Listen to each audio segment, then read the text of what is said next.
Peter Mansbridge, one-on-one today with His Highness the Aga Khan. You must love Canada. You keep coming back here. I do. What is the quality that you most admire about this country?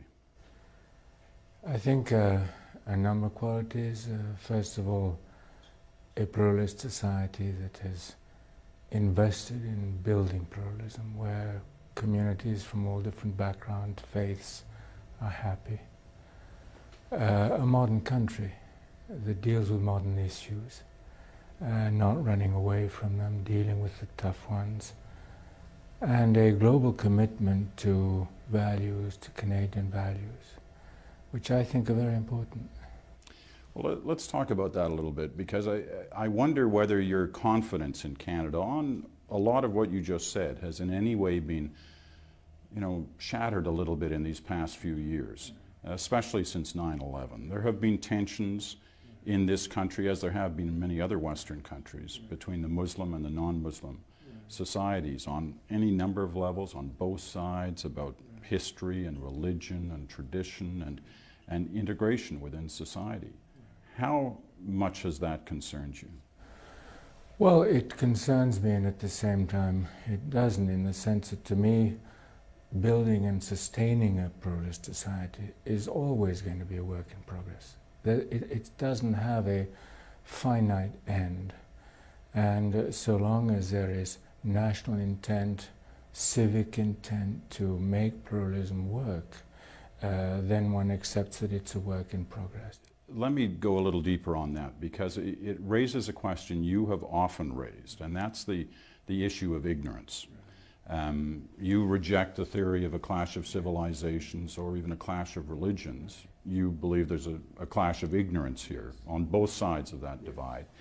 And you felt that way for a long time. I was looking through the transcripts of an interview you gave in the 1980s in Canada, where you were warning the West that it had to do a better job in trying to understand Islam. That clearly hasn't happened. No, it hasn't happened, and a number of friends and people in important places have tried to contribute to solving that problem, but it's a long-established problem, and it's going to take, I think, several decades before we reach a situation where the definition of an educated person includes basic understanding of the Islamic world. And that hasn't been the case. And the absence of that basic education has caused all sorts of misunderstandings, but above all, the inability to predict statehood, international affairs, economic affairs are often predicated on the ability to predict. If you don't know the issues or the forces at play, the ability to predict is severely constrained. What's been the resistance, do you think? I think essentially historic. I think that the Judeo-Christian societies have developed their own education over decades and more. And basic knowledge on the Islamic world has simply been absent. And if you look at what was required education in the 80s, for example, I was a student in the US, basic education on the Islamic world was absent, even on general courses on the humanities, for example.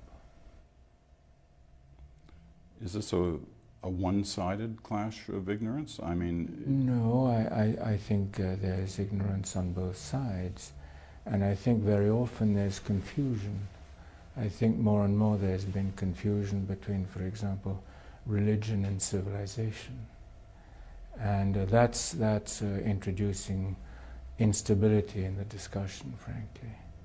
I would prefer to talk about ignorance on the civilizations of the Islamic world, rather than ignorance just on the faith of Islam. What we've witnessed in the last couple of years, not just in this country, but in other Western countries as well, is what we call homegrown terror, where you see young Muslim men, educated, born in the West, educated in the West, who are moving towards, a fundamentalist view, a militant view of Islam.